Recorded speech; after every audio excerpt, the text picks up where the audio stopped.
Bonjour à tous et merci d'être avec nous. Nous sommes en début de semaine, nous sommes déjà le 4 mars et nous allons recevoir dans un instant Michel Mado, qui est le président de la commission de développement culturel et gestion du patrimoine au conseil départemental. Bonjour. Bonjour. On recevra une présentatrice, productrice TV, animatrice radio et comédienne. Je vais parler de Dilay, comme on appelle, les RCI. Un peu plus tard, Edith Evridus, la présidente de la commission des TPE à la CCIJ, sera aussi notre invitée. Et moi, terminer avec l'adjointe du directeur de la mutualité sociale agricole de la CGSS de Saint-Martin, Madame Maryse Hotez, comme on dit. L'actualité, bien sûr, c'est Imagnos. Bonjour. Bonjour Danick. Aujourd'hui, au niveau de l'actualité, nous allons parler de cette journée pédagogique qui a eu lieu ce week-end visant à donner des outils pour améliorer la prise en charge des enfants atteints de handicap.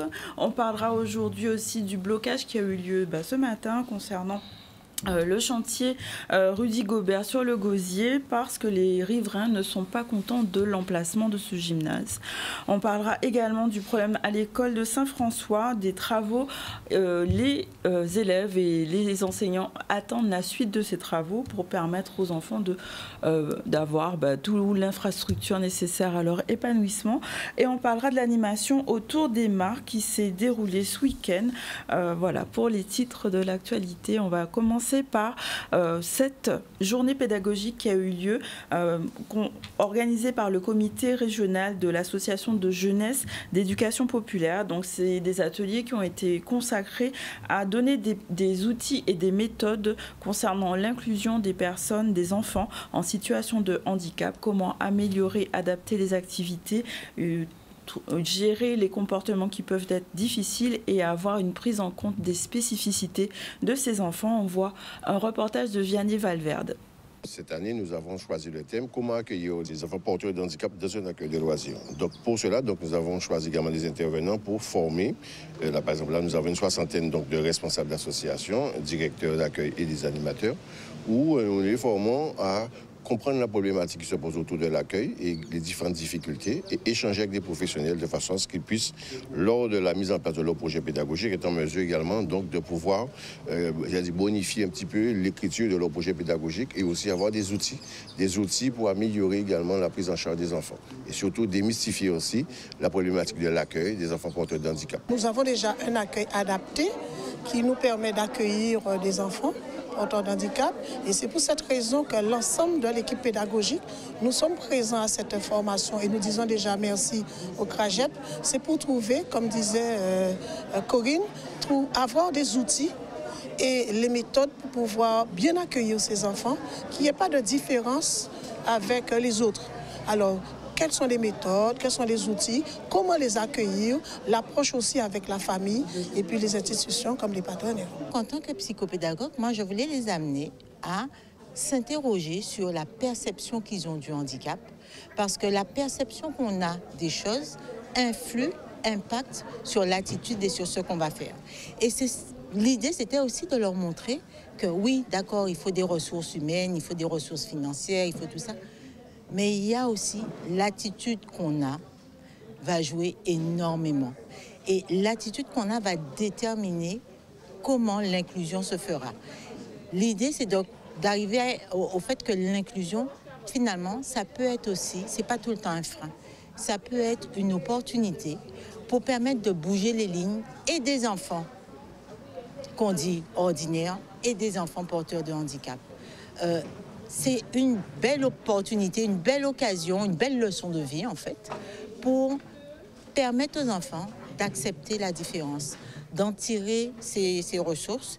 Et puis, c'est une leçon d'acceptation de la différence. Ça nous permet également de fortifier, de conforter notre démarche pédagogique, démarche en direction des directeurs, des structures et des animateurs. Sans la formation, ils ne peuvent pas bonifier également, qualifier également cette démarche éducative de qualité que l'on cherche.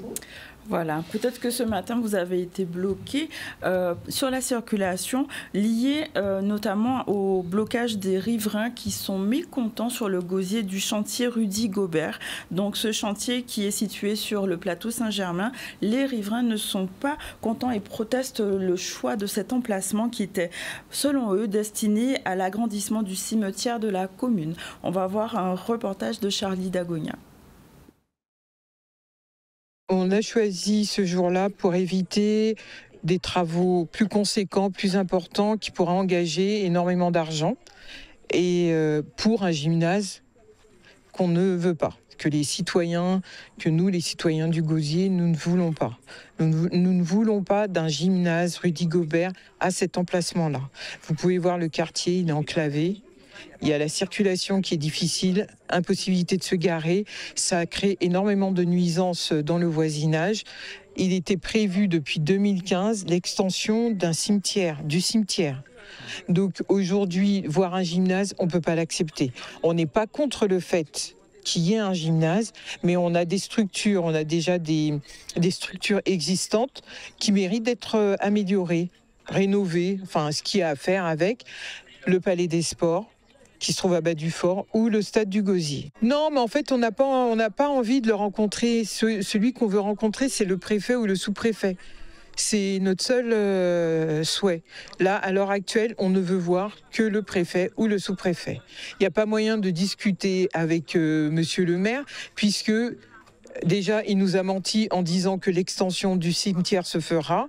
Et c'est pas vrai. Quand on regarde les plans, il n'y a aucun espace pour l'agrandissement du cimetière. Il n'y a que le gymnase. Dossier à suivre sur lequel probablement nous aurons l'occasion de revenir. Alors, je voulais dire, on va recevoir Michel Madou, président de la commission culture, et quand il vient, c'est qu'il y a quelque chose dans l'air. Oui, c'est vrai que nous avons continué à s'y balancer à Ontiziedou. Et donc, au soit là, c'est Ontiziedou pour Léonita Cellini. Donc c'est vrai que quand on parle culture, patrimoine, on parle aussi du patrimoine culinaire. On parle de personnes qui ont œuvré pour construire cette société à travers justement l'axe de la cuisine, de l'identité guadeloupéenne même. Et donc au soit là, son Tiziedou pour Léonita. Et on j'en pour dire merci aussi et reconnaître le travail et bailler un petit ballon encore, ainsi l'énergie qui a arrêté pour continuer, quoi. Ça a fait tout là. Lycée hôtelier. Alors la symbolique, pour la symbolique même au lycée hôtelier Gosier, quoi. Et nous vraiment à l'aise, qui veut dire qu'elle nous fait Ernest Pépin, Léna Blou, Anzala, Alex Nabis, Firmine Richard. Et voilà, ça c'est Léonita. Donc il y a qui pour monde vivant quand même, il faut dire. Oui, mais ça va ni bon sens, c'est-à-dire que de toute manière de tradition Guadeloupe l'emmos et puis belle d'été aux gens, donc des bouts, tout le monde a dit du bien d'eux, mais nous ça était important pour nous de dire les Guadeloupéens qui roulaient, qui fait, si je dis, nous pouvons construire le pays Guadeloupe, si ça qui tirait l'artistique et patrimonial, mais pour dire merci. Et Léonita, c'est un monde qui était important pour nous de dire merci, et nous n'y d'autres encore qui viennent derrière. Et c'est vrai que très souvent, ils disent nous, mais j'aurais fait ça, mais est-ce que Pichembe, et on monde pas moi, et bien, à ce jour, on est déjà jusqu'à 2025, quoi. Ouais. Donc avec on est jusqu'à 2025 déjà. Ouais. Non, parce qu'il y a plein de gens qui ont œuvré. Quand on voit tous les pans sur lesquels on peut les chercher, on peut les honorer, ben on voit qu'il y a du beau monde. Il y a du beau monde. On peut citer tous ces noms-là, mais il est hors de question qu'un jour il y ait un Tiziedou à Pierre-Édouard Décimus, à Freddy Marshall, à Yves Toll et Jacqueline Toll, Bébé Rospar, nous ni d'autres vaillants joueurs aussi qui sont dans la peinture. Non, on a vraiment des valeurs sûres en Guadeloupe. Et faut pas nous rater nous. Il faut pas nous rater yo. Il faut nous dire merci, quoi. Alors on dit actualité quand même puisque président de l'université Howard ici. Gladys Francis. On s'est rencontré à l'époque au travail, c'est ça. Oui. Quand ça a été exactement. Ben, à dans le premier coup, nous avons fait ça des éveils ici. Et après, nous avons vu des artistes ici, nous avons vu à Londres aussi, et pour faire un premier échange éveil aussi.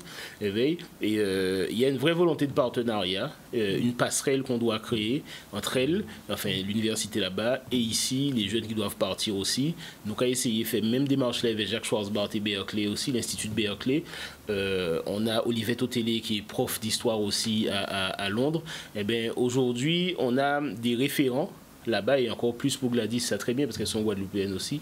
Nous très à l'aise aujourd'hui là pour Guadeloupe, pour Vézélaï et ainsi les différents continents, quoi. Alors, et ça ne fait que commencer avec Dr Youa. Pendant là, on a cuisiné aussi bien, parce que le Cap Excellence a filmé en conservatoire au cours, on va se poser. À travers Sonis, le centre culturel Sonis. Oui, en radio. Oui, mais c'est Cap Excellence. Oui, Cap Excellence, oui. Ça a avancé. Ça a avancé sous l'œil bienveillant d'Eddie Compère. Oui, mais il ne faudrait pas qu'on pense qu'un conservatoire, peu importe son ampleur, qu'il soit d'envergure dite régionale ou même municipale ou intercommunale, il ne faut pas penser que ce soit l'alpha et l'oméga de l'apprentissage et de la culture en Guadeloupe. Moi, sur ça, j'y crois pas et je veux alerter tout de suite. Maintenant, dès qu'il y a une structure qui permet aux jeunes Guadeloupéens d'apprendre un instrument, une pratique instrumentale et de performer, de s'améliorer, je dis oui, mais il ne faut pas qu'on fantasme sur les noms. Je pense qu'il faut plutôt qu'on soit axé sur le fonctionnement et sur ce qui ferait du bien au pays. Et il y a des écoles de musique en Guadeloupe déjà, et principalement dans la zone pointoise. Donc, à Sonis même d'ailleurs. À Sonis déjà, et puis il y a la volonté de réouvrir le Centre des Arts, où là aussi, ils voulaient faire une grande école de musique là aussi. Je ne suis pas persuadé, pourtant je suis à l'aise quand je le dis, je suis à la commission culture à CAPEX, mais je ne suis pas persuadé qu'il faille vraiment fantasmer sur le nom. Il faut plutôt fantasmer sur, rêver tout du moins sur les objectifs que l'on souhaite avoir, et le public, comment on nourrit. Il y a un vivier aujourd'hui d'écoles ici, il serait absurde aujourd'hui de les balayer d'un revers de main, donc voir comment on peut déjà travailler de manière territoriale sur tout le territoire. Après, moi je reste attaché à Gérard Loquel, le conservatoire c'est le peuple, quoi. Ouais. Monsieur Mano, on ne peut pas ne pas dire le petit mot quand même sur la volonté du gouvernement français de professionnaliser le Goka, entre guillemets. Non, c'est pas que le Goka. Les danses, entre guillemets, régionales. Ouais, mais en fait, ça même pas. Je pense pas qu'il soit axé sur les danses régionales. Alors, forcément, la répercussion sera sur les danses régionales, sur les danses dites traditionnelles aussi, notamment la danse indienne. Mais on ne pourra pas aborder cette question de projet de loi sans qu'on aborde les risques aussi sur les danses de culture hip-hop, break, dancehall aussi.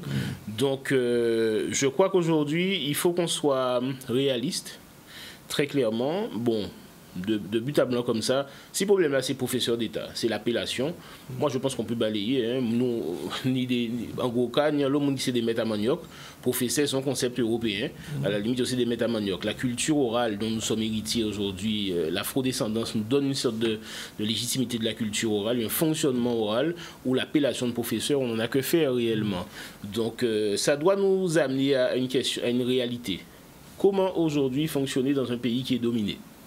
Alors, on a un enseignement de pratiques culturelles et de danse précisément, puisqu'il s'agit de danse. Il faut qu'à notre niveau, on puisse avoir un collège de spécialistes. Et il y en a, on a la chance d'avoir Dr Léna Blum, on en a encore d'autres, on a même dans nos danseurs même, on a nos écoles de danse guadeloupéennes.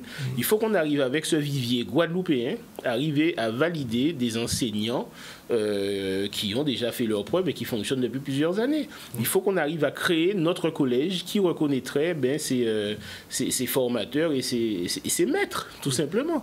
Donc moi, le projet de loi en soi, bon, moi ce qui me gêne, c'est l'absence de réaction peut-être et l'absence de compréhension de ce qui se passe autour.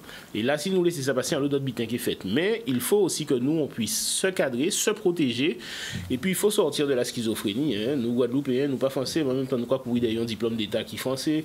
Il faut un moment qu'on soit droit dans nos bottes. Et c'est-à-dire que si on refuse un certain système, eh bien, armons-nous, préparons-nous. Quand je dis armons-nous, préparons-nous vraiment et stratégisons la préservation, la protection de nos pratiques guadeloupéennes, quoi. Ouais, parce que j'ai vu que M. Servat prépare un amendement. Oui. Et là, le projet de loi va passer le 6, enfin, après demain, le 6 ou le 7. Et disent que désormais, les gens qui enseignent, entre guillemets, les danses traditionnelles en France, mais probablement ici aussi, si ces gens-là n'ont pas le stade de diplôme d'État, 15 000 €. Alors qu'est-ce qu'on va faire des profs qui enseignent la breakdance, qui enseignent la dancehall et voilà la salsa et tout ça, qui eux n'ont pas de validation par des appellations diplôme d'État. Voilà, donc quoi, on va les ponctionner 15 000 €? Non. Alors je pense que dans un premier stade, on retire l'appellation professeur, oui. Nous, c'est des maîtres à manioc, nous, c'est des sachants, et nous, on baille le savoir. Et c'est très bien qu'Olivier Servat prenne le dossier à bras-le-corps. Je veux dire que c'est un peu tardif pour les parlementaires, mais c'est parce qu'il y avait l'urgence de la loi. Mais nous, au niveau du conseil départemental, c'est dans le schéma d'enseignement artistique et culturel dont nous avons la prérogative et la responsabilité. Depuis 2022, nous avions déjà réfléchi à cela, parce qu'il y a une difficulté dans laquelle se retrouvent les écoles de gros cas précisément, mais aussi les écoles de danse, et même les associations qui pratiquent le quadrille et autres.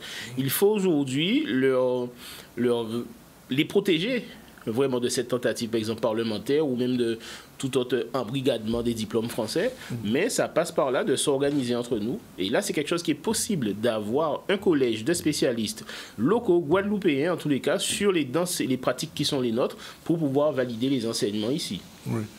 Et le conseil départemental va réagir là-dessus? C'est-à-dire que nous, on n'est même pas dans la réaction, on avait déjà anticipé. Comme on disait, depuis 2022, nous t'avons assisé qu'à réfléchir ça. Nous t'avons fait déssembler avec la danse, nous t'avons fait un mode Michael, et nous t'avons fait, pas Michael, la mode Verguin, et nous t'avons fait un deuxième semblé à la ramée. Et il a fallu qu'il y ait ce projet de loi pour que toutes les associations se sentent menacées et participent à la réunion. Oui. Mais à la ramée, je n'avais pas vu toutes les écoles de danse du territoire. Et c'est un peu dommage. Et là, la question avait été abordée, quoi. Oui. Parce qu'il y a aussi comment enseigner sans ce diplôme d'État. Comment aujourd'hui préserver une qualité d'enseignement, notamment parce qu'on parle du corps d'un individu quand il vient faire de la danse, donc il y a le respect du corps, le respect des pratiques et une certaine déontologie, en tous les cas, un certain respect des pratiques dans l'intérêt même du danseur. Et là, moi je pense que nous avons des personnes référencées, nous avons des personnes compétentes ici, et le mot diplôme d'État, pour moi, c'est purement une question d'administration et de fantasme, justement, parce qu'on parlait de conservatoire. Donc, on refuse un peu l'emprisonnement du diplôme d'État, mais en tous les cas, on veut toujours tout de suite courir après une appellation de conservatoire qui nous est étrangère. Je dis qu'à un moment donné, il faut que les Guadeloupéens arrivent à s'organiser entre eux, pour eux, et de manière intelligente, quoi. Alors, l'année dernière, presque à la même période, il y avait une série de manifestations culturelles organisées par le conseil départemental et aussi des résidences. Oui, création hybride. Oui, création hybride. Alors, et la troisième édition reprend. On a lancé les appels à candidature depuis le début de semaine dernière. Création hybride 2024, troisième édition. Et là, on est retourné sur 4 sites. Beauport, Fort Fleur d'Épée, Fort Delgrès et Laramée, et nous accueillons entre 4 et 10 artistes par site, toutes disciplines confondues. Donc là, on recueille encore jusqu'au 24 mars, on recueille les candidatures. Après, il va y avoir le jury qui va statuer quelles sont les candidatures que l'on acceptera, que l'on regroupera selon la thématique. Et pour une restitution qui aura lieu deuxième semaine du mois de mai, enfin, résidence deuxième semaine du mois de mai jusqu'à la restitution, disons début mai, et pour laisser cours après à Fort en famille avec nos célébrations aussi au 27 mai. Donc on a un premier semestre qui est assez chargé.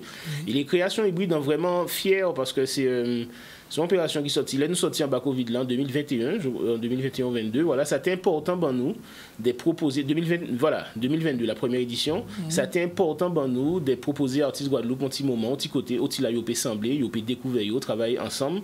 Et c'est toujours avec beaucoup de plaisir qu'on voit qu'il y a des artistes qui vivent sur le territoire depuis 20 ans, 30 ans et qui n'ont jamais travaillé ensemble. Et création hybride, c'est une opportunité parce que réservée aux artistes vivant en Guadeloupe, travaillant en Guadeloupe et artistes professionnels. Et ça crée la troisième voie, c'est-à-dire ceux qui n'ont pas l'habitude de faire ensemble, ben du coup, des mondes qui face à des, ben ils ont proposé un bitin, qu'ils ont fait, qu'ils ont songer. Et ça demande beaucoup d'abnégation, mais surtout une certaine humilité par rapport à son talent, par rapport à ses pratiques, pour se dévêtir de ce qu'on connaît, pour accepter de travailler avec une autre personne. Et c'est une très belle fierté pour le conseil départemental de mettre en réseau tous ces artistes guadeloupéens et sur des productions qui sont inédites du coup. Mais ce qui s'est passé l'année dernière, il y a eu satisfaction, on peut dire, de la part des artistes et aussi de l'organisation. Oui, c'est une organisation qui est très lourde parce qu'en plus, l'an dernier, la complication, c'était pendant nous qu'on fait ça, pendant les résidences, nous avons travaillé Cité de Blues aussi, et il y avait le Fort en famille. Et donc là, on essaie de stratégiser pour, je ne veux pas dire réduire le nombre d'activités, mais les organiser différemment, pour qu'on puisse, parce qu'on n'a pas plus de personnel pour autant, et c'est beaucoup de travail, ce sont des nuits blanches, et je salue tous les agents du département qui sont volontaires et dédiés et qui se dévouent à la tâche. Et on essaie d'organiser pour que chaque mois, en plus on a Antizédou une fois par mois aussi. Nous avons des opérations de projection en plein air que nous allons maintenir. On a l'accompagnement à l'art cinématographique. Et là, j'ai une pensée particulière pour Christian Lara aussi avec son nouveau film aussi, L'Homme au bâton. Donc on essaie d'être présent sur tous les pans. Nous sommes présents sur tous les pans. Maintenant, il s'agit d'organiser la chose, les efforts pour qu'on puisse vraiment durer, tenir, faire les efforts de communication corrects pour tous ces événements, quoi. Mais jusqu'au mois de juin, on est super chargé. En plus, il y avait Vibration en début d'année qui t'ont vraiment réussi. Alors, justement, Vibration, vraiment super réussite. C'est l'année prochaine. L'année prochaine, on va garder du coup en janvier. Et là, courant avril, donc encore ça rajoute, on va faire un webinaire autour des musiques de culture hip-hop, reggae, dancehall, pour montrer dans quelle mesure nos artistes peuvent éclore urbi et en même temps pouvoir assurer une vraie industrie culturelle autour de ces musiques et de ces pratiques. Donc c'est du gros travail. C'est un travail en corrélation avec les maisons de disques, avec les médias français et ici aussi. Et c'est du gros boulot, mais on a de quoi. Est-ce que vous avez le sentiment que les artistes comprennent cette démarche? Parce que souvent, les artistes, quand ils ont des subventions, c'est tout, et puis après ça, pas niailler. Et on dit que c'est du saupoudrage. Alors, est-ce qu'aujourd'hui... Aujourd'hui, c'est un partenariat. Oui. Et moi, je n'ai pas pensé qu'il faut nous entrer dans une logique de perfusion à travers les subventions. Au contraire, il faut qu'il y ait un vrai partenariat. Et on met tous nos sites patrimoniaux à disposition des artistes, à disposition des associations même. Donc, je crois que depuis le début de cette mandature, les choses ont bougé un peu et la méthode change, les pratiques changent. On essaie d'être aux côtés des acteurs de la culture et de l'art, et pas en tant que financier. Nous ne sommes pas une banque, le conseil départemental n'est pas une banque, mais il s'agit vraiment aujourd'hui d'être là aux côtés de ces acteurs, aux côtés de ces artistes, pour leur donner l'opportunité de créer et de restituer, quoi. C'est notre mission, et je crois que jusqu'à maintenant, on la mène plutôt pas mal, quoi. Donc le travail est en marche. Oui. En fait, il a fait, ça fait en marche, la reine, mais il a fait. Pas en marche. On va dire rien. Voilà. Bon. On va demander Madou quand il a fait musicalement ces jours-là, ça, pas rien. Avec le Madou Ladrozo, d'un point de vue personnel, on a rechaussé les crampons. Oui. Avec Babla, nous décider, nous rejouer. Mais vraiment, il me tient à cœur parce que moi, davantage encore, j'ai pas le droit à l'erreur. Donc j'essaie le plus possible d'être aux côtés du monde artistique et de me dévouer, de me battre pour ce milieu artistique et culturel. Encore un autre rendez-vous qui aura lieu au mois d'avril, c'est rassembler tous les acteurs du carnaval. Oui. Et là, nous comptons parce que Maslak a fini là, a fini carême jeudi. Et nous avons fait le point si la structuration du milieu du microcosme carnavalier ici, et c'est vrai que là encore les collectivités doivent sortir de l'aspect purement subvention et voir comment on peut organiser les choses avec les différents comités, les groupements, les associations carnavalesques et les PCI. Nous savons que Cap Excellence par exemple tenu en réflexion de Cap la semaine passée sur le carnaval Pointe-à-Pitre Bema-Wabim, d'accord, mais aujourd'hui voir comment on peut structurer les choses, quel est le rôle de chaque collectivité, comment on peut être à côté de ces associations, et pour certaines qui travaillent toute l'année et pas que pendant la période carnavalesque, quoi. Alors un dernier mot, donc ça veut dire que ce qu'on appelle les industries culturelles créatives, vraiment on essaie de mettre ça en mouvement réellement, transformer en Guadeloupe. On est en train de changer de vision. Au-dessus de là, la culture n'est pas que le divertissement. Il y a une véritable économie derrière, il y a des choses qui doivent se structurer, et d'où la fierté de Antizédou, ça a montré, et je prends un exemple qui est très simple, et Jacqueline Toll, et Jacqueline et Yves, c'est des gens qui font petite en danser et en Goka aussi. Par rapport à eux, en l'eau, moun ouvert l'école à Goka aussi en Guadeloupe. Et par rapport à Jacqueline, tout le monde apprend en bas, mais à Jacqueline, quelque part. Donc ça veut dire qu'il y a une économie qui se construit.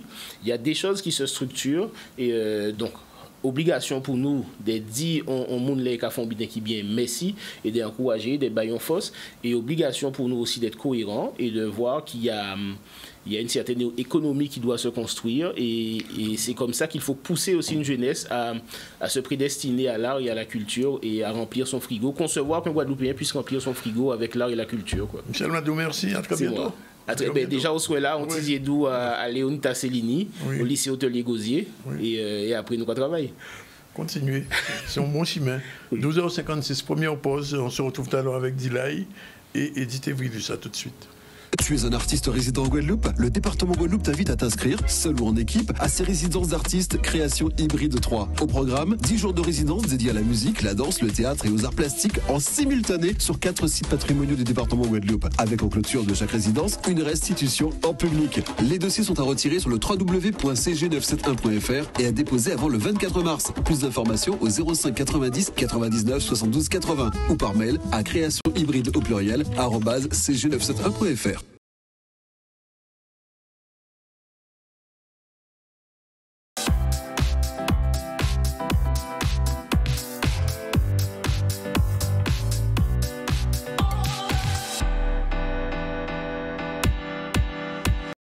Voilà, il est 13h03 et le soleil est déjà arrivé. Bonjour Dilaï. Bonjour Danick. Ça va? Très bien, merci. On en parle dans un instant. On revient à l'actu avec Iman News rapidement.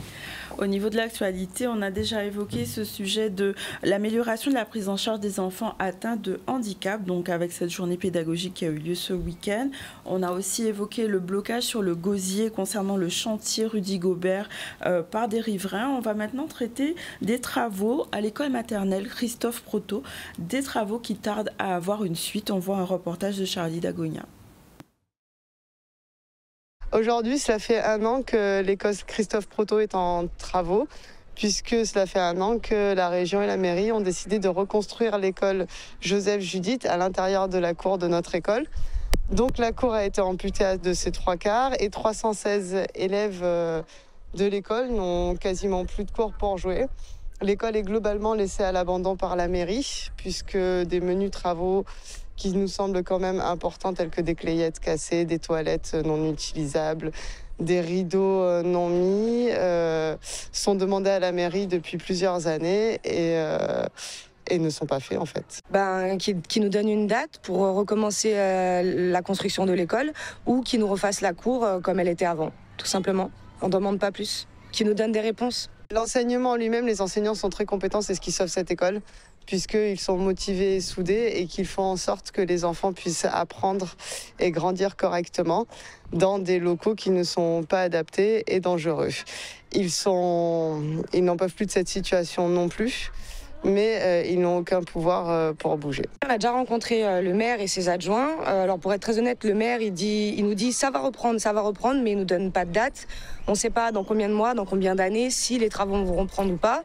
On n'a aucune information, quoi. Alors aujourd'hui, la région Guadeloupe et nous-mêmes reprogrammons cette construction qui doit reprendre incessamment, et bien entendu avec le soutien, puisqu'il faut bien savoir que la construction d'une école communale relève de la compétence et du budget communal. Les communes n'ayant pas les moyens, la région Guadeloupe, dans sa bienveillance, dans son aide qu'elle apporte à toutes les communes, dont Saint-François, aide et reconstruit les écoles primaires dans le cadre du plan séisme. Et c'est très important que ce soit fait comme cela, parce que je pense que ça demande beaucoup de fonds et beaucoup de budget. Donc, pour la sécurité même des enfants dans les écoles, on est obligé, puisque pratiquement toutes les écoles anciennes Guadeloupe ne sont pas aux normes sismiques. Mais il n'a donné aucune date précise. On est resté dans le blabla, effectivement, des mères dans ce genre de situation. Pendant ce temps, les enfants, ils en souffrent et certains parents même parlent de ne plus envoyer leurs enfants dans cette école. On va changer de sujet. On parle de Dilaï. Elle est avec nous sur le soleil. On la connaît comme animatrice à la radio, mais pas quoi. Elle a un parcours assez exceptionnel.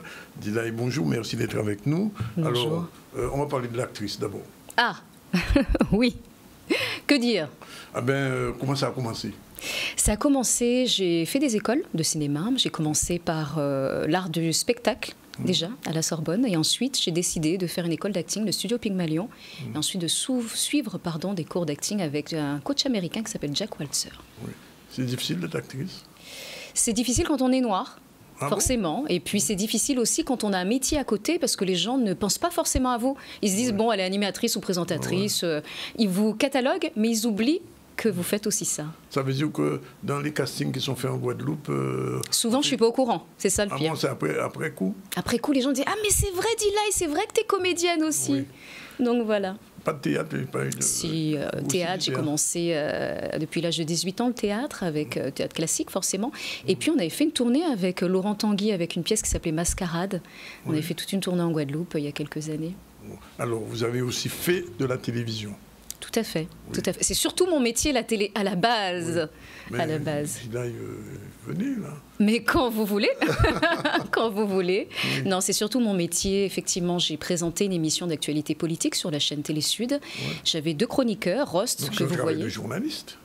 Ben, je suis à la base journaliste. C'est juste que j'ai jamais voulu travailler dans une rédaction. Pourquoi ? Parce qu'on m'a proposé de présenter des JT télé, des choses comme ça. Et le côté trop sérieux me dérangeait parce que j'adore rire. Ah, d'accord. Donc la petite chronique du matin sur RCI, ça suffit quand même? Chronique de 3 heures, ça fait beaucoup quand même. Enfin, oui, une émission de 3 heures au télématin, c'est la vie, c'est suffisant pour remplir sa vie et sa vision? Alors pour moi, non. Parce que, comme je le dis souvent, j'ai cette frustration de ne pas avoir, ici en Guadeloupe, depuis que je suis en Guadeloupe, la télé à côté. Parce que la télé, c'est vraiment ça, ce que j'aime. Et vous avez frappé à la porte des télévisions de la Guadeloupe? Alors, il y a un média sur lequel, bien sûr, je ne peux pas travailler, forcément, parce que c'est la concurrence. Et puis, chez vous, non. Non, pas du tout. Bon, allez. La direction alors, est-ce que quand on est animatrice radio, actrice, comédienne, pas réalisatrice encore, oui, quand même? Je réalisais mes propres émissions que je produisais, que je réalisais, mon talk show. Quels sont les projets qui sont dans l'air? Parce que finalement, comme on dit, si la montagne ne vient pas à toi, tu vas à la montagne. Projet court-métrage, mon premier court-métrage. Donc ça, c'est justement dans les tuyaux. En tant que femme, il y a eu quelque chose l'année dernière? En tant que femme, non, il y a eu la production d'un petit programme court sur le digital avec RCI qui s'appelait Femmes créoles, à l'occasion de la lutte pour le droit des femmes l'année dernière. Et donc j'avais fait le portrait, j'avais réalisé et présenté ces portraits de 10 femmes. Oui. Et ça ne va pas continuer? On ne sait pas. Ça dépend de quoi. Non, là, c'est un peu juste pour samedi quand même. Oui, c'est un peu juste. Pour samedi, pour le 8, là, ça va être un petit peu compliqué. Mais d'une manière générale, est-ce que quand même il y a une volonté en tant que productrice, puisque vous avez une société de production audiovisuelle, est-ce que vous avez envie de faire des choses? Est-ce que c'est possible de les faire?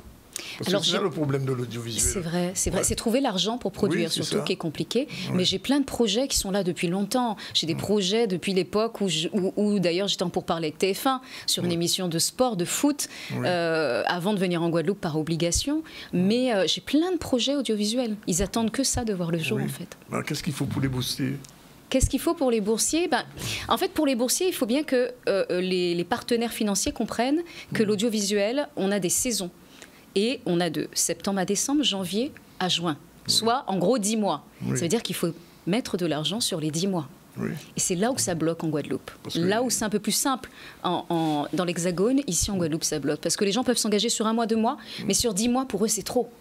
Ils estiment que c'est trop. Alors que c'est déduit des impôts. Mais oui. Non, mais je dis ça parce que la région et Canal+ ont mis en place un système qui permet de financer des productions audiovisuelles. Souvent des reportages ou des films.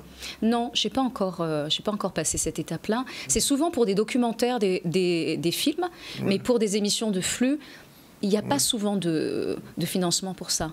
Peut-être que ça a changé entre-temps. J'irai regarder, merci. Oui, enfin, je dis ça, j'ai rien dit, mais enfin, je pense que quand il y a un projet qui tient la route, en général, ça peut intéresser. Parce qu'en fait, c'est vrai que beaucoup de gens disent, on dit là, ils l'entendent le matin, ça suffit à ça. Non, je fais beaucoup de choses à côté. Je parle même pas d'équitation. Ma grande passion depuis petite, l'équitation, avec le grand regret de ne pas avoir commencé à monter quand j'étais petite, mais seulement une fois adulte. Et il est trop tard? Non, mais c'est pas pareil. Quand vous êtes enfant, vous êtes désinhibé de tout. Quand vous êtes adulte, vous réfléchissez au danger, à ci, à ça. Enfin, c'est pas pareil. C'est pas pareil. Non, mais quand vous êtes enfant, vous foncez, vous n'avez pas le temps. Adulte, ah oui, mais s'il m'arrive ça, qu'est-ce que je vais faire? Non, vous réfléchissez à 2 fois. Alors, Parlons un petit peu de ce que vous faites tous les jours. Comment vous concevez cette émission matinale à 9h tous les matins? Comment ça? 8h30, 11h. 8h30, 11h. Alors, je prépare mes émissions à l'avance, soit 2 semaines à l'avance en général. 2 semaines quand même? Oui, quand même. Ouais. Parce que l'émission est quand même assez lourde. Elle est très chargée. Elle s'enchaîne. On arrive après la matinale et c'est un créneau qui est très difficile, le 8h30, 11h, parce que les gens souvent arrivent au travail, donc ils éteignent la radio. Donc, pour tenir les audiences d'un créneau comme ça, il faut vraiment être performant. Et du coup, ça me demande beaucoup de travail de préparation.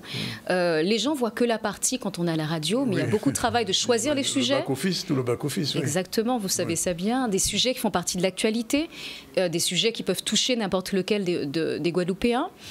Ensuite, trouver le bon intervenant, le bon expert, parce que j'ai une partie expertise d'1 heure, mais juste avant, j'ai du bien-être et tout ça.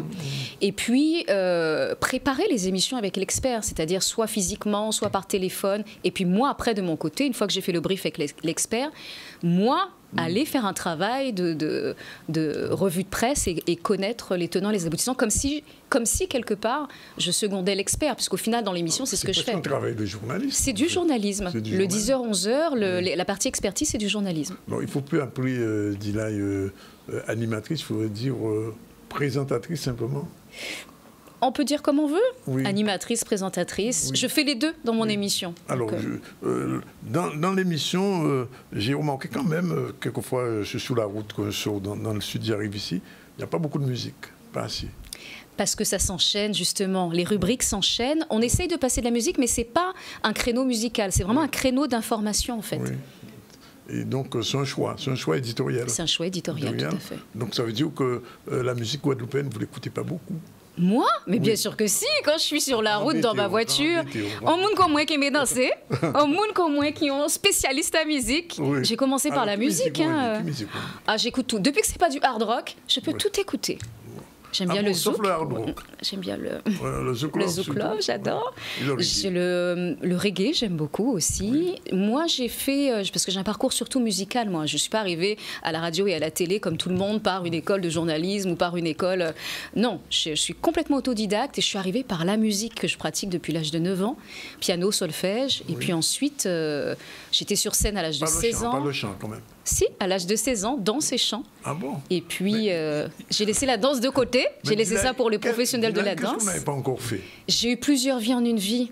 Mais oui, j'ai eu plusieurs vies. Mais je vais écrire un bouquin de ces 4 pour ça. Puis on voit qu'il y a des choses qui... J'ai commencé tôt, surtout. J'ai commencé très jeune. J'ai commencé à 9 ans. Depuis 9 ans, je suis dans le domaine artistique, en fait. Oui. Vous m'avez dit que vous êtes né en Guadeloupe, mais vous n'avez pas grandi en Guadeloupe. Non, j'ai pas eu la chance de grandir en Guadeloupe, malheureusement. Je suis partie à l'âge de 3 ans. Mes parents m'ont confié à mes grands-parents maternels à Saint-Étienne. J'ai pas eu cette chance. Mais je me rattrape depuis 8 ans où je suis en Guadeloupe, je me rattrape. Vous comprenez les créoles, quoi? Ah, bien sûr, qu'on parle les créoles. Et comment? Et vous comprenez aussi? Très bien. Est-ce qu'on peut m'accueillir? En Kamaké, mais tous les vendredis, on y anti-causé avec professeur à créole. Et puis, nous qu'à maquer, nous qu'à parler, nous qu'à lire créole. Alors, quand on est quand même passionné de cinéma, on va au cinéma quand même. Quel dernier film vu? Le dernier film, One Love de Bob Marley. Alors, résultat? J'ai aimé. Je m'attendais à plus de choses, mais ça va, j'ai aimé. Parce que beaucoup de gens me disent qu'ils sont un petit peu déçus quand même. On reste un peu sur notre faim parce qu'on s'attend à beaucoup plus d'infos croustillantes et puis même de scènes de concerts, des choses comme ça. Mais il est quand même bien réalisé, ce film. C'est quand même intéressant de le voir. On voit quand même que Rita Marley a joué son rôle là. Tout à fait. Tout à fait. On dit même que sans Rita Marley, on ne sait pas s'il y aurait un vrai Bob Marley tel qu'on le connaît. C'est vraiment... on ne dit pas que c'est l'homme qui fait la femme, que c'est la femme plutôt qui fait l'homme, et que derrière chaque homme, il y a une grande femme. C'est ça nous qu'a dit, non? D'accord. Donc, ok, non, mais c'est... Alors, l'autre chose, c'est que je pose toujours la question, il y a en Guadeloupe 6 festivals de cinéma. Oui. Est-ce trop? Pardon? Est-ce trop de festivals? Mais il n'y en a jamais trop. Quand il faut développer notre industrie cinématographique en Guadeloupe, ce n'est pas trop. Oui. Parce que ça fait beaucoup quand même. Hein. Ça fait beaucoup, mais on a dormi pendant des années avec presque rien. Oui. Donc, vaut mieux qu'il y ait trop que pas assez. Vous avez vu L'Homme au bâton? J'ai vu L'Homme au bâton. Alors? J'ai aimé. C'est un Christian Lara différent. Mais j'ai aimé parce que j'ai vu certains de mes collègues comédiens dedans et j'ai aimé. Oui, c'est vrai. Oui, bien sûr. Non. Bon, alors, donc, Dilay, cinéma, musique, danse. Non, danse, c'était un temps longtemps. longtemps. Ah bon, non, fini je danse juste sur la piste de danse, alors là, je peux danser toute la soirée. Incroyable ça. Et comédienne, animatrice radio, productrice TV, et des projets dans l'air qui pour l'instant sont entre deux. L'écriture d'un bouquin et un court-métrage. Ouais. À mon avis. Ouais, ça fait des années que j'ai envie de faire ça et là, enfin, je me lance. Oui. Ouais. Alors, j'ai vu dans le petit CV qu'on vous a appelé autrefois Opradi. Opradi ? Opradi, pourquoi ? Ah, mon Dieu. Ça remonte à l'époque Télé-Sud, par rapport à... Il faut dire aux gens qui ne savent pas ce que c'était Télé-Sud. Ben, en fait, surtout, les gens pensent que Dilay pratique ce métier, existe que depuis que je suis en Guadeloupe, il y a 8 ans. Sauf que ça fait des années que je fais ce métier-là, la radio et la télé. Ça fait des années que j'ai produit ma première émission et mon talk show. Télé-Sud, c'est une chaîne panafricaine qui est diffusée dans tout le continent africain et à l'époque dans les 25 pays d'Europe. Aujourd'hui, il n'y en a plus 25. Mais autrement dit, dans le monde entier. Oui. Donc j'avais une audience effectivement planétaire avec mes émissions. Qui ressemblait à une grande afro-américaine.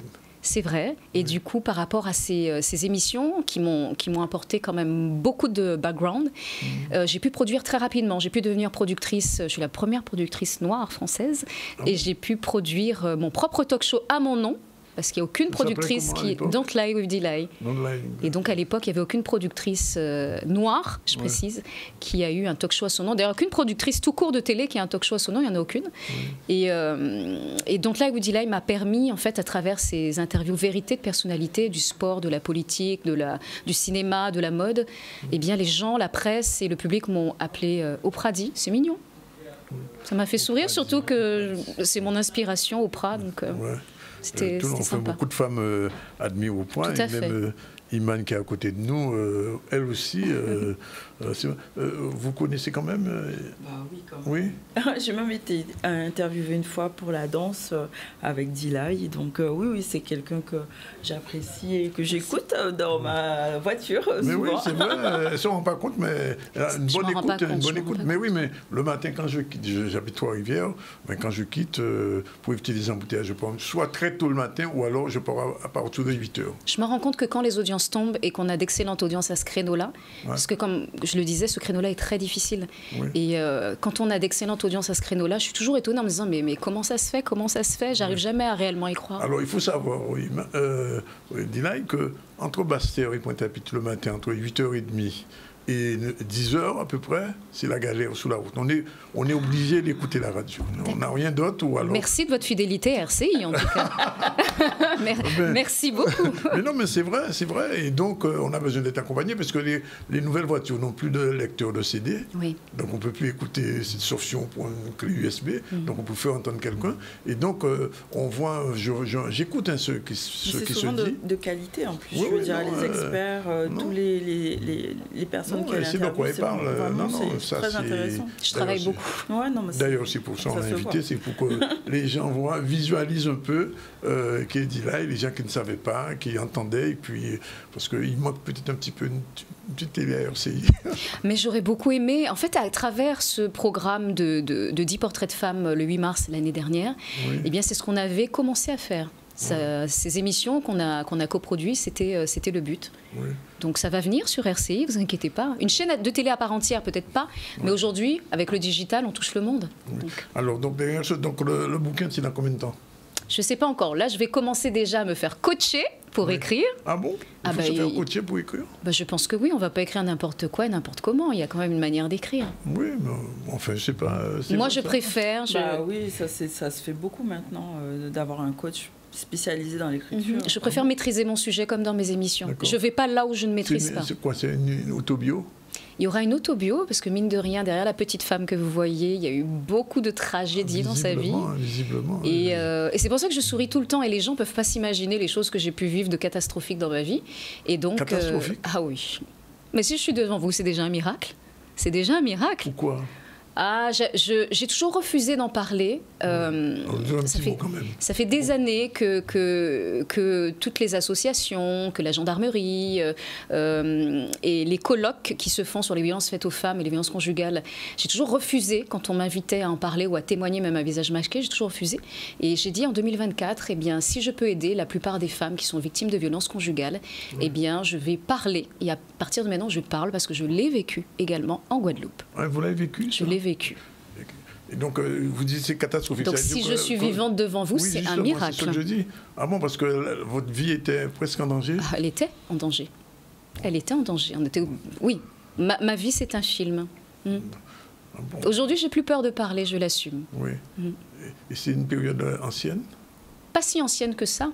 Il faut savoir que à l'époque, je présentais les matinales d'RCI. Oui. Et souvent, j'arrivais pas en larmes, mais recroquevillée comme ça, avec du mal à marcher. Je me souviens que mes collègues, c'était Michel Mouesta qui avait après moi, qui me disait « Qu'est-ce qui t'arrive, Dila ?» Et je disais « Mais non, je suis tombée, ou j'ai mal dormi. » Mais c'est parce que je vivais des violences conjugales, en fait. Ouais. Voilà. Parce qu'aujourd'hui, les femmes portent plainte. Enfin, je veux dire que toutes les femmes... Il y a eu tout ça. Il y a eu tout ça. Le problème est réglé. Le problème est réglé, oui. Ça a mis des années, mais le problème est réglé. J'ai eu gain de cause, j'ai gagné. Welcome. Bon. En tout cas, merci d'être venu. Avec plaisir. Puis, on va continuer à vous écouter le matin à 8h30. Et puis, on attend le bouquin.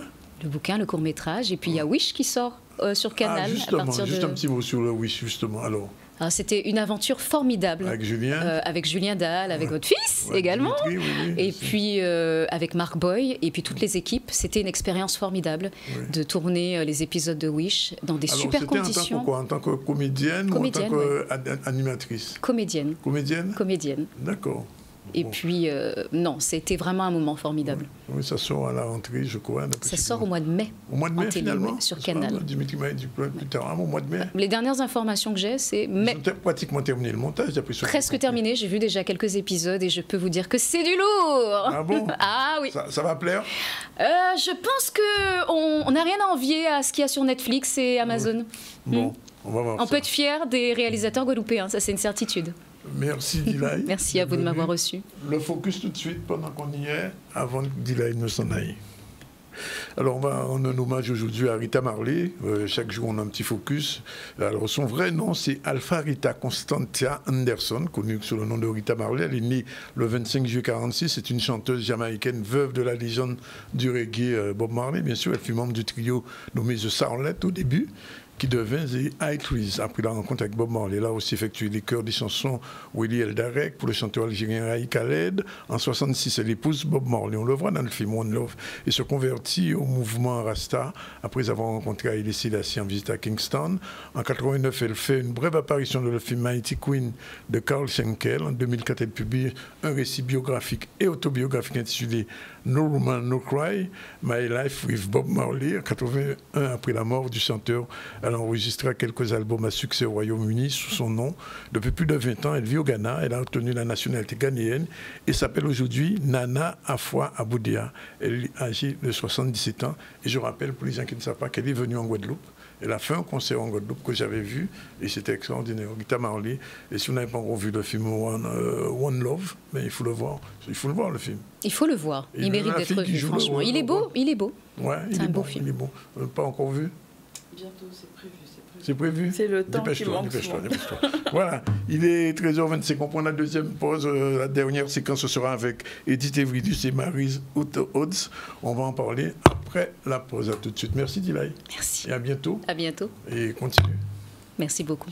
Au soleil.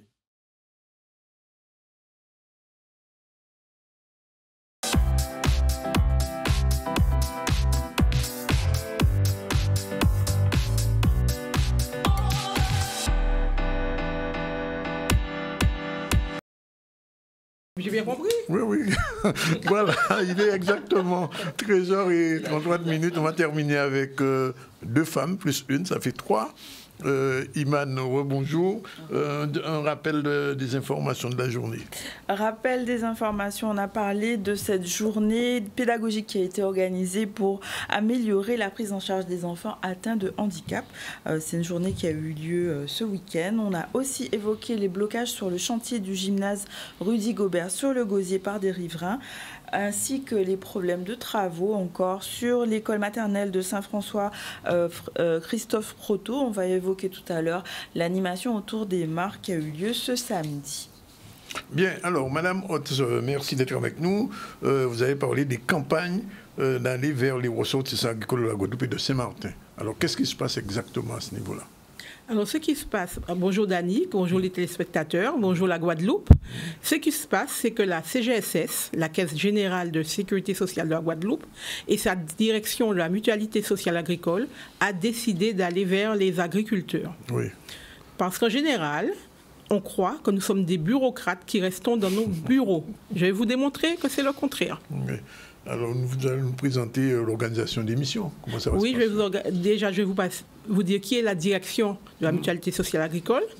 C'est une direction au sein de la CGSS, donc de la Caisse générale de sécurité sociale de la Guadeloupe.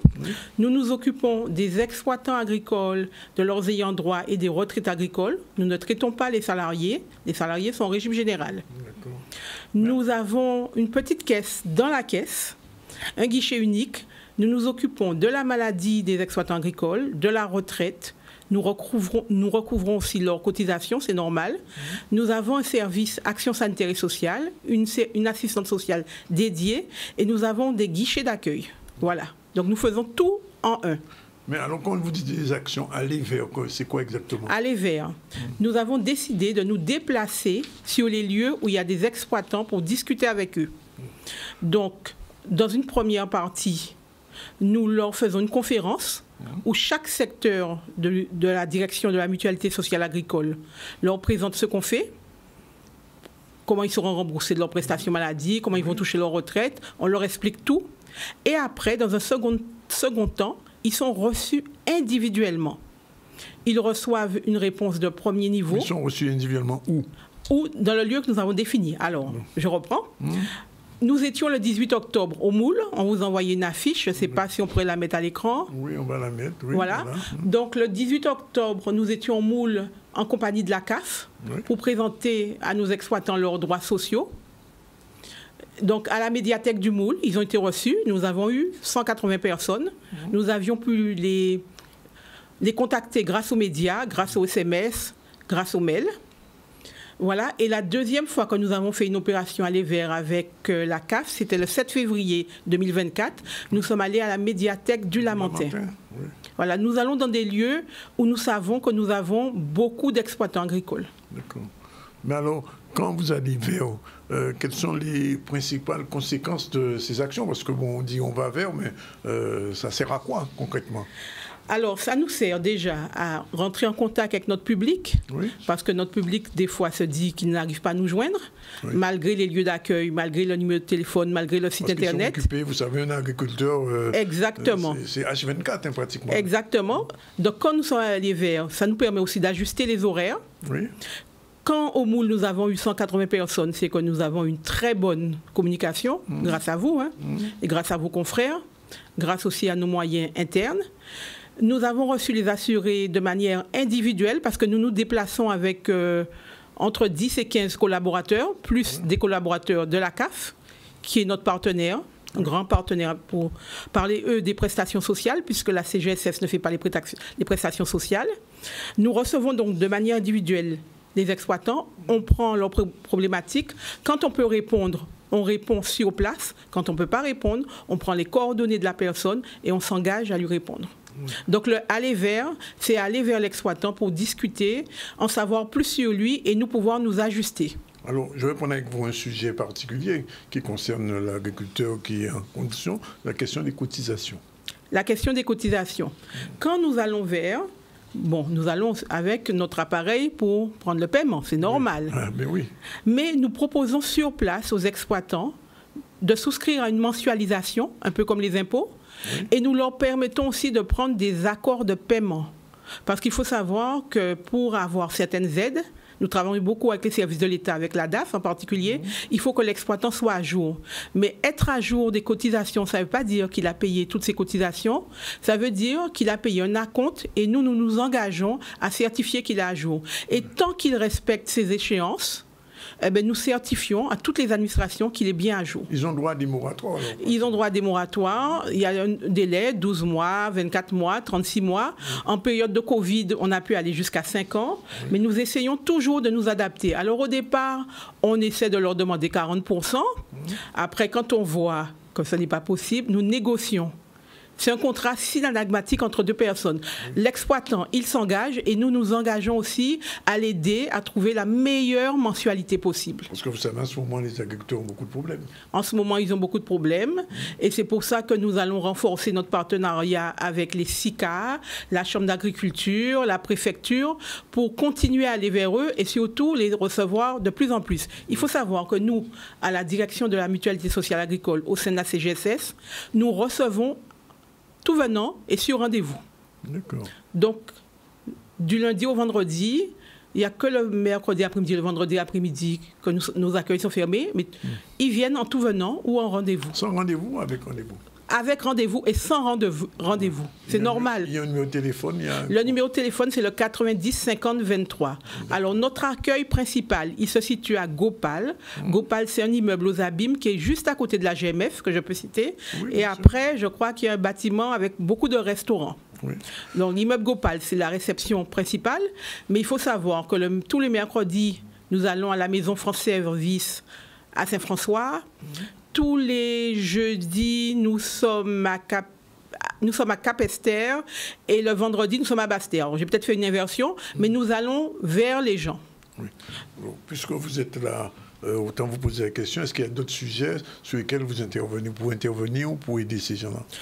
J'aurais aimé leur dire de ne jamais hésiter à nous poser des questions. Parce que même quand nos contrôleurs viennent les voir, en début d'activité, quand l'agriculteur demande à être assujetti, c'est-à-dire qu'il demande à être affilié, les contrôleurs viennent vers lui. Ils ne viennent pas pour sanctionner, ils viennent pour un devoir de conseil. Parce qu'il se peut que si l'agriculteur fait mal sa demande, il se peut qu'on ne puisse pas l'assujettir, c'est-à-dire l'affilier. Donc le contrôleur est là pour l'aider à remplir sa demande. Voilà, on est là pour réécouter et aider nos exploitants. Ça veut dire que la DMCA peut jouer un rôle de conseil? On peut jouer un rôle de conseil. Et c'est essentiel pour nous, parce qu'on n'est pas là que pour sanctionner. Si on fait du recouvrement amiable, on va essayer de négocier avec la personne pour qui paye ses cotisations, c'est normal. Et je voulais apporter une autre information. Nous recouvrons, nous appelons 7 millions de cotisations sociales. 3,5 sont prises en charge par l'État, mais nous versons plus de 83 millions de prestations par an. Les chiffres de 2023. De la Guadeloupe. Guadeloupe, 83 millions versés, on recouvre 7 millions. On appelle 7 millions, mais on recouvre que 3,5 millions, puisqu'il y a une partie, 50% qui sont pris en charge par l'État selon des critères que je ne développerai pas aujourd'hui. Donc il faut savoir que pour 3,5 millions de cotisations qui sont rentrées, on verse 83 millions de prestations. Et c'est normal, c'est la solidarité nationale, c'est la sécurité sociale. Nous sommes dans notre rôle. Alors, j'ai envie de vous dire qu'un exploitant qui vous regarde en ce moment, s'il n'est pas dans son champ, qu'est-ce que vous avez envie de lui dire par rapport à ça? De venir nous voir, de regarder l'émission de M. Zandrounis, parce qu'il va m'entendre, voilà, d'écouter nos communiqués de presse, quand nos collaborateurs les appellent, de répondre au téléphone, de ne pas hésiter à nous envoyer des mails, puisque le service qui reçoit les mails doit répondre dans les 48 heures. Le mail qu'il faut aussi. Alors, c'est régime agricole. Régime agricole, point. Je le note parce que j'imagine que quelqu'un est en train de faire la même chose. Point. Après. CGSS. Le titre de Guadeloupe.fr. Guadeloupe en toutes lettres? En toutes lettres. .fr. Alors, régime agricole, CGSS, -6 Guadeloupe.fr. Guadeloupe.fr. Je vais quand même revérifier tout à l'heure le mail pour vous le donner, pour être sûr, parce que des fois, si on se trompe d'un point ou pas, ça passe pas. Oui. Donc en fin d'émission, je vous donnerai le mail après l'avoir vraiment vérifié pour que les agriculteurs puissent vraiment nous joindre. Et le téléphone, c'est bien le 90 Le 90 50 23. Nous avons un site aussi, si ils vont sur le site de la CGSS, ils cliquent sur MSA, ils vont nous trouver. MSA? Oui. MSA.fr ou .com? msa.fr. www.msa.fr. Voilà. Mais il faut surtout qu'ils aillent sur le site de la sécurité sociale de la Guadeloupe, parce que la direction de la mutualité sociale agricole, c'est une direction qui fait partie de la Caisse générale de sécurité sociale de la Guadeloupe. Nous ne sommes pas autonomes. Hein. Oui. Enfin, nous ne sommes pas indépendants. Il y a une question que je ne vous ai pas posée qui est importante. Combien de personnes sont concernées dans l'agriculture par ce dispositif? Alors, au niveau des exploitants agricoles, nous avons 5500 exploitants agricoles, mais nous avons aussi leurs ayants droit. Au niveau de la population couverte en maladie, on est à 7500. Et au niveau des retraités, nous avons 7800 retraités. Donc, il faut se dire qu'on a moins de 10 000 personnes qui touchent la retraite agricole, parce que nous n'avons pas les salariés agricoles. On a moins de 10 000 personnes pour la maladie. Et nos exploitants, ils sont de l'ordre, chez nous, affiliés 5500. La dernière question. À quel âge la retraite commence pour un exploitant agricole? Alors pour un exploitant, c'est comme le régime général, hein, c'était 62, ça va passer progressivement à 64 ans, mais il faut savoir que nos exploitants agricoles travaillent très tard. Mais oui. Puisque comme les retraites agricoles ne sont pas très élevées, ben, beaucoup, là nous allons faire une campagne, nous allons aller vers des exploitants qui ont plus de 67 ans. Puisque nous allons travailler avec le régime général sur les rendez-vous de la retraite, notre cible, c'est des exploitants qui ont plus de 67 ans. C'est noté. Merci pour toutes ces informations. Merci beaucoup. Et je rappelle donc le numéro de téléphone 0590 90 50 23. Et vous avez précisé tout à l'heure le mail régime-agricole.cgss. Oui, je vais vous préciser le mail parce que je veux être certaine que je vous ai donné le bon mail et que je ne me suis pas trompée. La dernière femme de la journée, c'est Madame Edith Evrilus, c'est la présidente de la commission des TPE à la CCIG. Et elle vient ici parce qu'il y a une manifestation dans les Hauts. Et ce n'est pas un mi-carême. Effectivement. Excusez-moi, bonjour aux téléspectateurs. Donc, nous en sommes à notre 4e édition. Chaque 8 mai, on met en exergue, on fête des femmes dans des secteurs d'activité qui sont totalement des femmes entrepreneurs quand même. Des femmes entrepreneurs. Non, des femmes entrepreneurs. Oui. Donc, c'est vrai que ce vendredi 8 mars, nous avons des pépites qui sont traditionnellement dans des métiers masculins et que nous allons présenter au public et que nous allons primer ces femmes qui ont le mérite d'être connues, puisque le plus souvent, on se demande est-ce qu'il y a un métier pour les hommes et pour les femmes? Oui. On se demande est-ce que les femmes ne peuvent pas faire un métier entre guillemets dit d'homme? Et donc nous allons à la Chambre de commerce vendredi 8, nous allons prouver qu'il y a des femmes qui sont effectivement dans ces métiers-là. Ce sont des femmes qui sont très épanouies.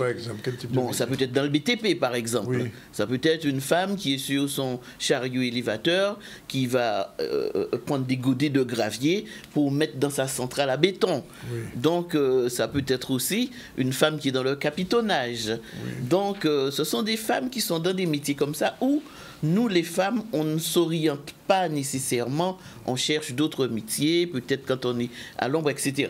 Et donc, nous en sommes à notre 4e édition. Mais ce qu'il y a de bien, c'est que l'an dernier, à pareille époque, nous dénombrons plus de 8600 femmes inscrites au fichier du registre de la Chambre de commerce, hein, je dis, de la Chambre de commerce. Elles sont des chefs d'entreprise? Oui, des femmes chefs. 8000 femmes chefs d'entreprise. 8600 femmes que nous avons dénombrées l'an dernier au fichier de la Chambre de commerce. Oui. Parce qu'il y a des femmes qui sont au fichier de la Chambre d'agriculture, d'autres qui sont au fichier de la Chambre des métiers. Mais je parle du fichier de la Chambre de commerce. Et cette année, à partir du déploiement que nous faisons sur le terrain, parce que nous avons quand même pas mal de commissions, on fait quand même passer pas mal d'informations, de conseils et d'accompagnement, nous dénombrons cette année à peu près 14 600 femmes, chefs d'entreprise en Guadeloupe. Non. Nous représentons à peu près 35%.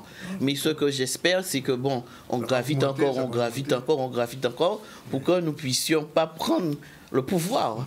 Mais déjà, je dirais que les femmes ont un pouvoir puisque nous avons le pouvoir de créer. Oui. Donc, nous avons aussi le pouvoir de créer des entreprises qui sont un peu différentes que des entreprises que les femmes y accèdent.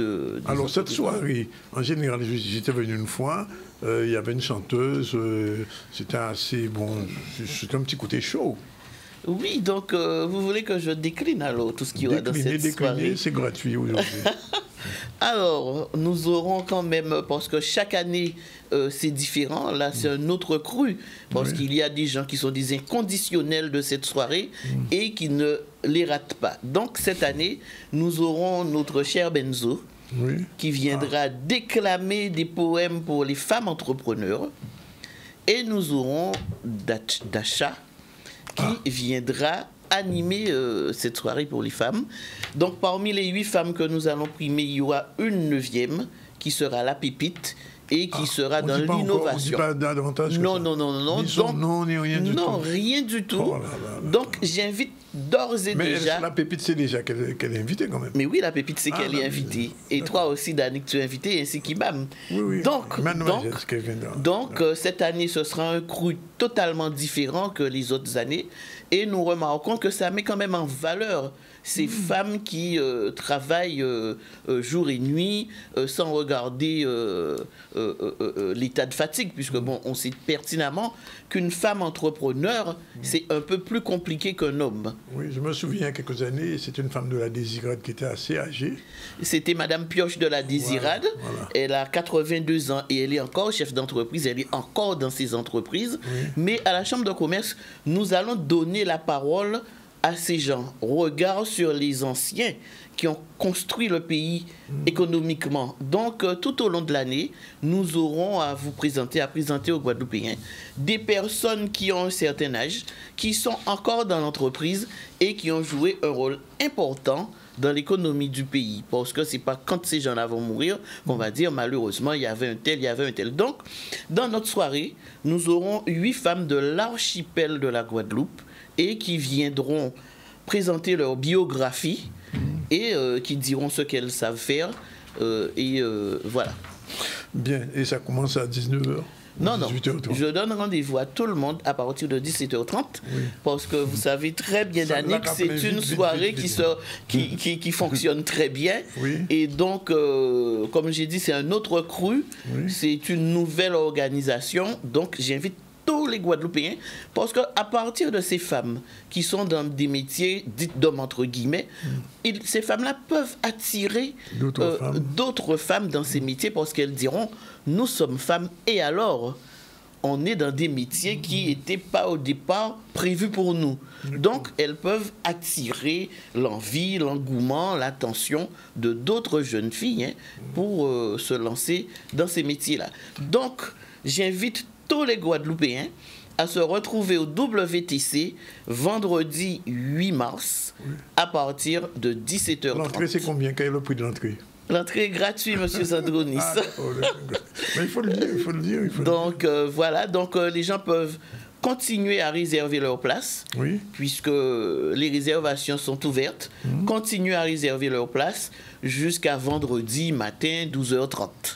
D'accord, ben c'est dit. Donc il y a le 0590 93 76 24. J'ai pas eu le temps de noter, donc il faut reprendre. 0590 93 76 24. Oui, d'accord, c'est noté. Ou alors, il y a le QR code sur l'invitation. Il suffit de scanner et de s'inscrire. Donc il faut faire vite parce que... les places sont réduites, j'ai compris. Merci Madame Evrilus pour tout ça. On fait un dernier tour sur l'actualité, sur l'animation autour des mares avec l'animation autour des mares. En fait, le Parc national de Guadeloupe mène chaque année des actions de sensibilisation pour les scolaires et le public visant la préservation des zones humides. Et justement, dans ce cadre, une animation a eu lieu ce samedi aux Abîmes et Vianney Valverde était parmi eux. On va voir un reportage. Donc l'idée, c'était de pouvoir accueillir le public et de diffuser de l'information d'une manière générale sur les zones humides. Sur le pôle accueil, il y a le projet de la ville de restauration du canal qui emmène et chemine jusqu'à la maison de la mangrove. Projet de restauration par rapport à une problématique sur les espèces exotiques envahissantes. Donc c'était pour nous l'occasion, dans le cadre de ces journées mondiales de zones humides, d'une part de valoriser cette action, mais également la problématique des mares qui sont en grand nombre sur notre territoire et qui connaissent également ce souci sur le comblement.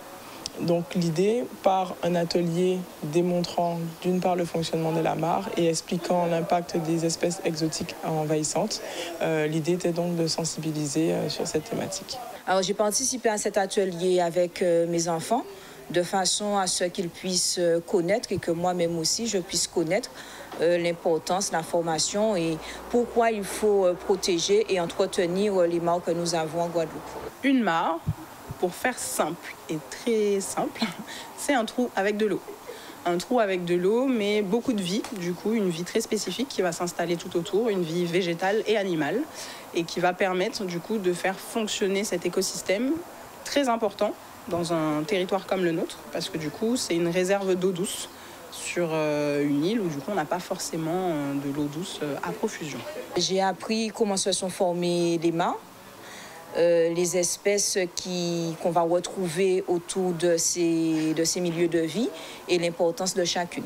L'intérêt de connaître, c'est que plus on connaît notre environnement et mieux on sait vivre avec, en le respectant et on arrive à interagir avec tout en le préservant un maximum. Les mares, en fait, elles ont un rôle qui va être très important parce que on est dans un climat tropical, on a 2 saisons, une saison humide et une saison sèche. Et du coup, les mares vont nous permettre de pouvoir conserver de l'eau, conserver une humidité pendant toute la saison de carême, toute la saison sèche.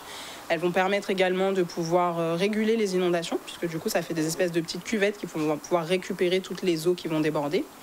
Et puis aussi, elles vont apporter énormément de vie, et donc créer la vie et permettre aussi à la vie de pouvoir s'installer et perdurer.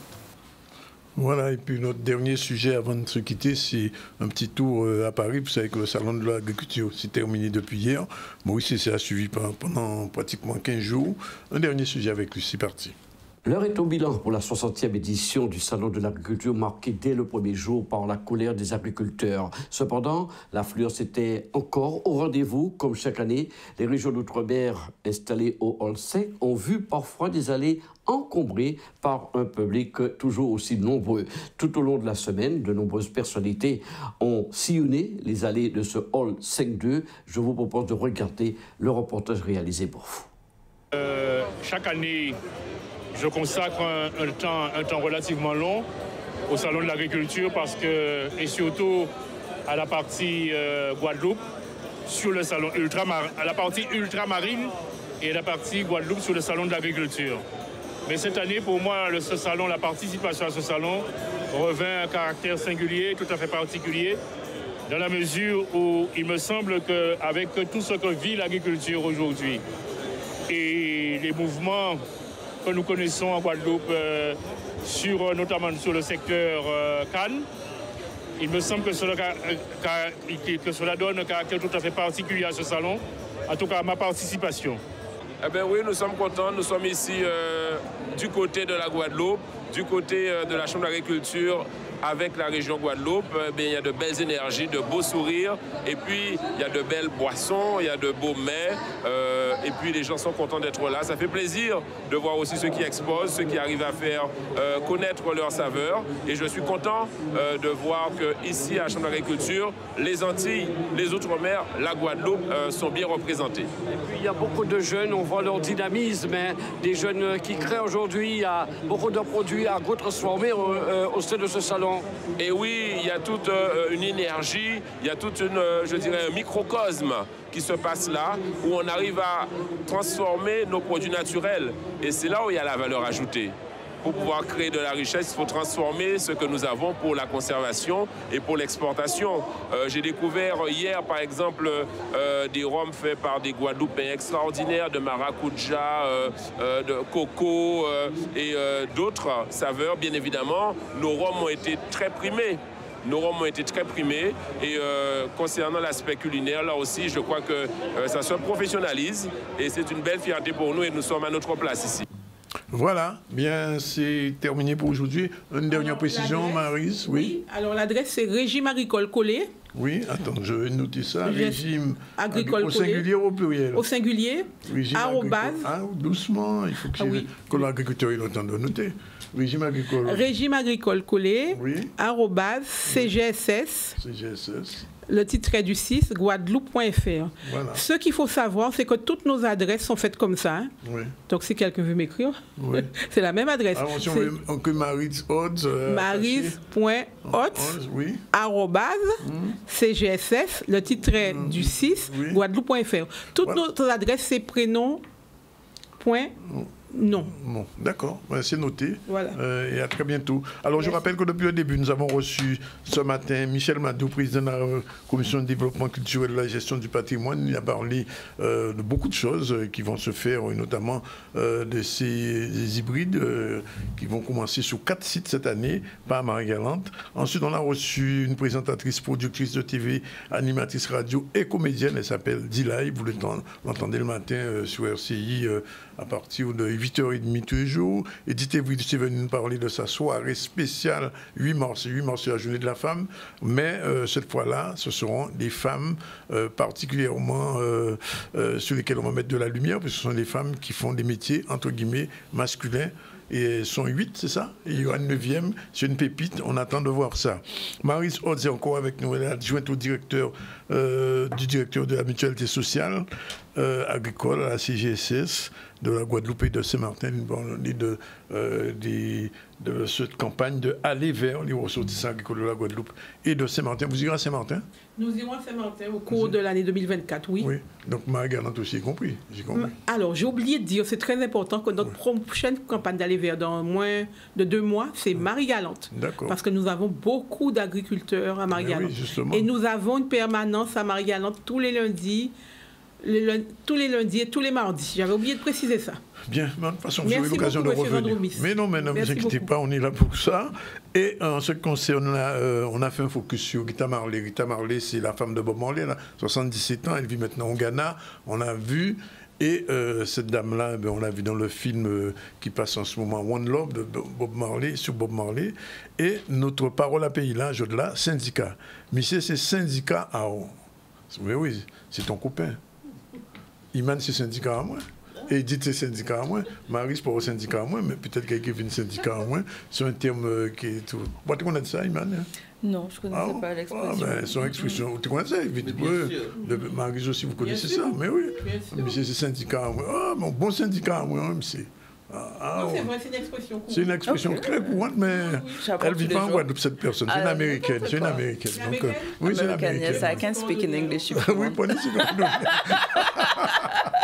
oui. It's alors, not a problem. Please, we call the news, please. Iman News. We call the news. Iman News. Tu vois, tu es en anglais. Mais ça s'appelle Iman News. Très bien. Alors, anyway, on va parler. Donc, du coup, on a vu au niveau des informations du jour comment améliorer la prise en charge des enfants atteints d'handicap. Donc, c'est une journée pédagogique qui a eu lieu, organisée par le comité régional des associations de jeunesse et d'éducation populaire. Des ateliers étaient consacrés à comment inclure, à favoriser l'inclusion de ces enfants. On a vu aussi le blocage du chantier du gymnase Rudy Gobert sur le Gosier par des riverains qui ne sont pas contents de l'emplacement de ce nouveau gymnase. On est revenu sur l'école maternelle, donc Christophe Proto, concernant les travaux qui tardent à avoir une suite. Et on a terminé avec l'animation autour des mares, consacrée donc par le Parc national de Guadeloupe, une action qui est annuelle. Donc voilà pour les titres. Voilà, thank you, Mrs. Iman News. See you next tomorrow yes. At the same time. Voilà, il est exactement, il est 13h59, mais pratiquement on a fini. La réalisation était assurée par Jordan avec le soutien de notre ami Satyam qui va faire une petite interview probablement de ces deux dames qui sont là aujourd'hui. Voilà, c'est fini pour aujourd'hui. Demain, rendez-vous à la même heure, 2h30. Tu es un artiste résident en Guadeloupe? Le département Guadeloupe t'invite à t'inscrire, seul ou en équipe, à ses résidences d'artistes Création Hybride 3. Au programme, 10 jours de résidence dédiés à la musique, la danse, le théâtre et aux arts plastiques en simultané sur 4 sites patrimoniaux du département Guadeloupe. Avec en clôture de chaque résidence, une restitution en public. Les dossiers sont à retirer sur le www.cg971.fr et à déposer avant le 24 mars. Plus d'informations au 05 90 99 72 80 ou par mail à créationhybride au pluriel @cg971.fr.